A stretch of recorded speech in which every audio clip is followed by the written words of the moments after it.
Senior advocate जो हमारा section 16 है एडवोकेट एक्ट 1961 का, वो ये बताता है कि there are two kinds of advocate. पहला है सीनियर, दूसरा है जूनियर।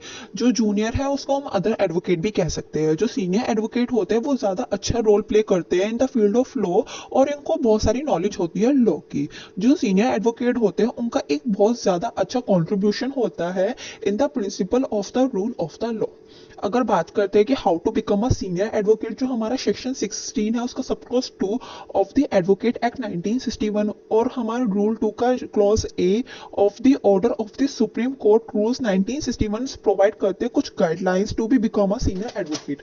वो ये बोलते हैं कि जब हमारा चीफ जस्टिस या फिर जस्टिस समझता है कि एक पर्टिकुलर लॉयर को एक सीनियर एडवोकेट की पोजीशन देनी चाहिए, ऐसी सिचुएशन में वो पर्सन सीनियर एडवोकेट बन सकता है।